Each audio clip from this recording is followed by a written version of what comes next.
Why choose a Sleep Number smart bed? Can I make my site softer? Can I make my site firmer? Can we sleep cooler? Sleep Number does that. Cools up to 8 times faster and lets you choose your ideal comfort on either side. Your Sleep Number setting.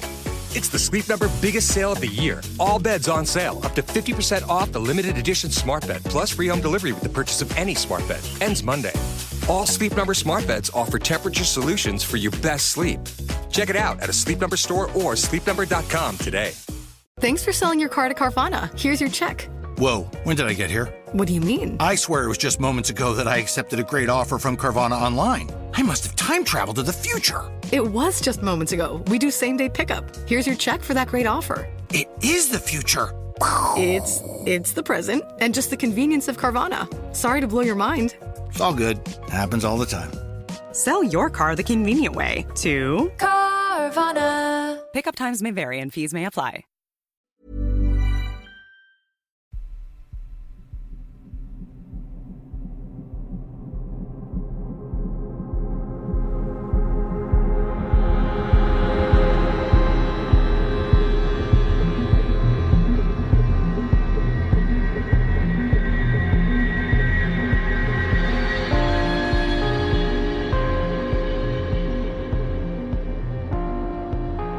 Hello and welcome to mini episode number 463 of Real Life Ghost Stories. And I have 2 spooky stories for you today, and the last story comes from the 20th of April 2025. And just to say, I am aware that in Wednesday's episode, for some bizarre reason, I skipped forward in time. I don't know how I did that and didn't notice, but anyway, we're back to our April stories. So if you sent a story in like April, May, June, and you're like, hang on a second, where's my story? It's still coming, don't worry. And story number 1 today comes from Melissa. As a young adult, I worked in a horse riding school in Scotland called Great Pastures. Great Pastures had been literally built from nothing when a husband and wife, Mr. and Mrs. B, bought some land and initially built a house and a small farm. After some time, they decided to build the horse riding school and stables, and the business went from nothing to a brilliant success over a short period of time. People would travel for miles to learn how to ride at Great Pastures, and it was that well known that even some famous racehorses were stabled there when passing through and needing a place to rest. I personally started riding lessons at the age of 5 years old and continued to attend for lessons throughout my childhood, which included volunteering at the weekend and making friends with other like-minded horsey children. We grew up together, and eventually when it came to leaving school, some of us chose to pursue careers in teaching horse riding and became members of staff at Great Pastures. By this time, we're young adults working together who have known each other the majority of their lives. It felt like family. The business, also being family run, was close-knit, and there was just always something special about Great Pastures. Something to this day, almost 15 years after its closure, me and my friends still talk about. We can't put our finger on what it was, but there was just something. Now there's the backstory. Let's get to some ghosty bits. My first ever assumption that Great Pastures was special and that there were supernatural happenings was when Mr. B sadly died on the property. He was old, ill, and died at home as he wished. I was just a teenager at the time, and the news was incredibly sad. Like I said, him and Mrs. B had created the business from nothing, and it was such an establishment. Apparently, according to one of the older women who worked there, before he died he had told Mrs. B to sell the business after his death, and he thought she wouldn't be able to cope on her own. Mrs. B had other ideas, and had told him exactly this, and kept the business open in the week following his death. During this week, each and every single one of the 30 horses and ponies became injured or unwell in some way. This forced the business to close for 3 months. Some of the horses were sold to families who attended for lessons, some were retired, and some sadly died. We were told one day not to go into the house as Mrs. B was very upset. This was about 2 months after his death. And as me and a group of friends were walking past the house one day, we heard her shouting, "Will you just stop now? I need this business and I won't be stopped." Being teenagers, we were all a bit confused. and had a bit of a giggle as if to say, what the fuck was that about? But the next few weeks took a very strange and very quick turn. Horses that had been limping and lame very quickly became sound again and made full unexpected recoveries. Horses that had been previously put up for sale and hadn't sold quickly found new owners, helping the business to recoup some much needed money after months of closure. Finally, Mrs. B was approached by a man selling horses and wanted to make her an offer for a bulk sale. 8 horses of her choice at a much discounted price. He couldn't give a reason, other than he knew Mr. B had died and just felt compelled to do this. These 8 horses all went on to teach people to ride for the years the business remained open for, and became fond favourites with customers and staff alike. I fully believe the horses all becoming unwell and lame in such quick succession was Mr. B trying to force Mrs. B to close the business, as he had told her to before he had died. From time to time we would notice strange sounds coming from the staff room. The staff room was small and had a concrete floor. It is a stables after all. The chairs were old school chairs with metal legs, and these made a loud noise when being dragged. There was also some lockers which didn't have keys, so were just used for storage. I can recall sitting in the office next to the staff room with my friend Poppy, and we heard a chair being moved. This was another quiet day, and we didn't think anyone was in the staff room. Looking at each other, we chose to carry on chatting and just spoke a little louder. Again, the noise of a chair being dragged across the concrete floor echoed through the room. Poppy decided she would go and have a look. She quickly ran back into the office and explained that no one was in there. She was very scared, and I was trying not to freak out myself. We sat back down and stayed silent for a minute or so. Nothing. We quietly started chatting again, and that's when it happened. A loud dragging sound and then a bang against the wall. Well, we jumped out of our seats and ran out of the office screaming. When other members of staff arrived for the evening lessons, we explained what had happened and asked them to go out and take a look. They came out and told us that all of the chairs were strewn across the room and asked us to keep it tidier next time. We explained that we hadn't even been sitting in there and we swore that we hadn't done it ourselves, but no one believed us. Poppy and I don't like talking about it, but to this day, we know that something was in there. Another story is from when a man, Peter, brought his young daughter Mary to inquire about riding lessons. He walked down the yard on a quiet afternoon and couldn't see anyone to ask. Looking around, he eventually spotted an old man walking down the path towards the fields. "Excuse me, fella," he shouted. "Who do I ask about riding lessons for my daughter?" and pointed down towards Mary. The old man was wearing a flat cap, smoking a pipe, and was using a walking stick. "One of the girls down there," he said, gesturing down the path. "Follow me." They chatted about how he had found out about Great Pastures, and Mary chatted excitedly about how much she loved ponies, and asked if they had any unicorns she could ride. The old man laughed, and at the end of the path pointed through a gate to a small group of stables. "Sophie is through there. She will help you. Must crack on," he said, and tipped his cap to Peter. Peter thanked him and walked up to the stable block. Sophie heard footsteps and came out to see who was there, and saw Peter and Mary. "Hi, can I help?" she asked. Peter explained that his daughter was keen to start horse riding lessons and that the old man with the cap and the pipe, who used a stick, had told him that she could help. Sophie didn't reply, and Peter, who later became a good friend of ours through the years of bringing his daughter to ride, explained that she went incredibly pale and had to sit down on the floor. She had asked Peter for more of a description, and he had perfectly described Mr. B, who had died the previous year. When she asked Peter to show him what direction he had gone in, they went to look and he was nowhere to be seen. It wasn't just humans whose spirits stuck around at Great Pastures, but the horses too. I can vividly recall me and 3 other girls going to collect 4 horses from the field one day, only to get to the gate and see there were 5 horses to come in.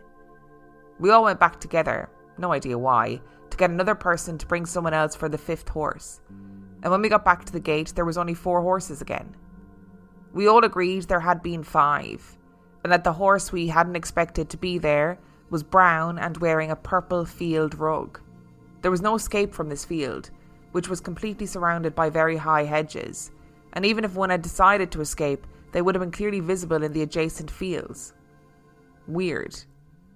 We carried on with our day and mentioned this to Mrs. B later on. "Oh, that'll be my Fred," she said, and showed us a photo. We were all stunned, and some of us terrified. The photo she showed was the exact same brown horse in the exact same purple field rug that we'd seen earlier that day before it had miraculously disappeared. From then on, for a while anyway, me and the girls dreaded going to the fields. Being in the countryside with very little surrounding it, Great Pastures could feel like a very isolated place. Especially when two 20-year-olds are doing their late night checks of the horses on their own. Myself and my friend Emma were doing the check together one night, as we did every Wednesday. I was giving out hay and she was making sure the water buckets were full. It was about 9 p.m, and the last of the customers had left about 20 minutes earlier, after the last lesson of the evening. All of the horses were safely inside their stables. We were chatting as we always did, probably about boys or upcoming weekend plans. Then we both stopped talking and looked in the direction of a noise coming from outside. Horses' hooves, trotting quickly on concrete.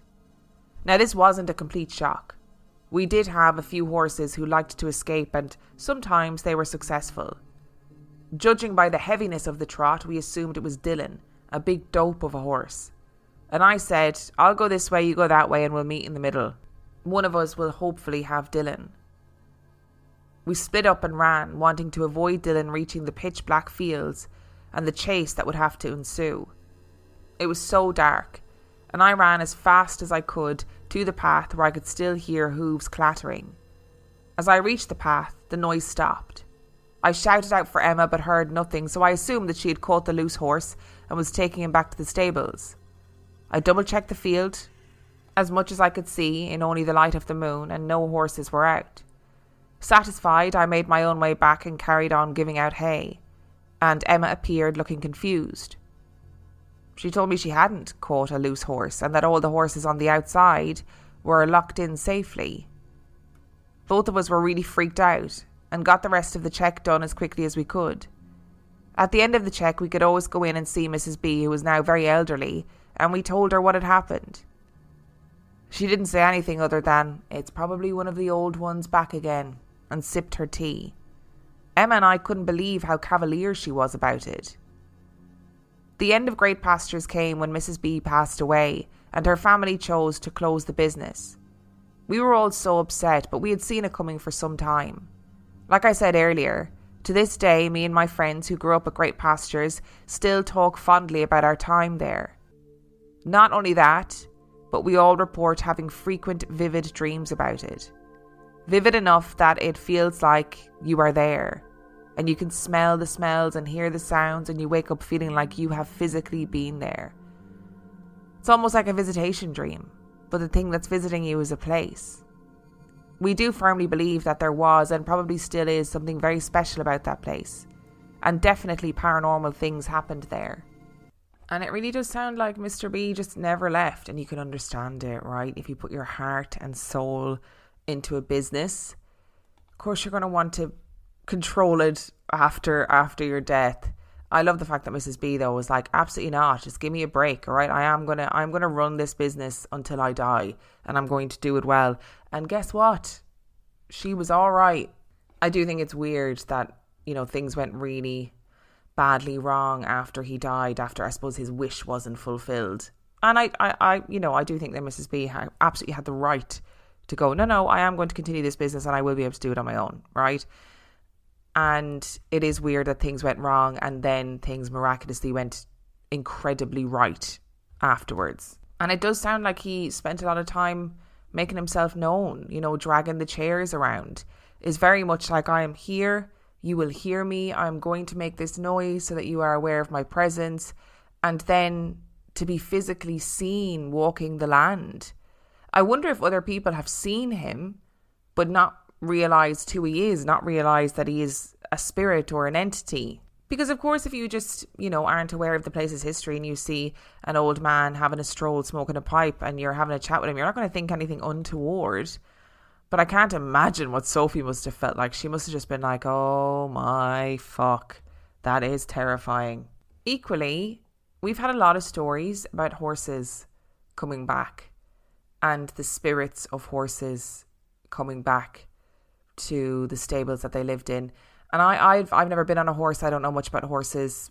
I'm actually quite frightened of horses because they're very big. But I do know that horsey people will tell you that horses, like cats and dogs and other pets, have their own personalities and their own spirit and their own soul. So it makes sense that they would come back. I totally get it. And I kind of love that you guys all have like frequent vivid dreams about that place. It was obviously an incredibly important place to all of you, so I can totally see why. Today's episode is brought to you by Hormone Harmony. You were probably told that your health starts in your gut.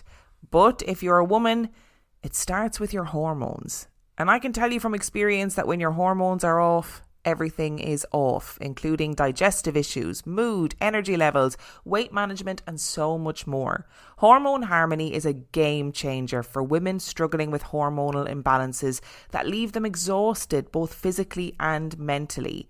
It only contains science-based ingredients that bring back comfort, energy, clarity, confidence, and a sense of balance. Happy Mammoth, the company that produces Hormone Harmony, is famous for its zero compromise policy.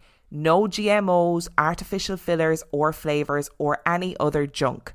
Only science-backed ingredients in amounts that are clinically proven.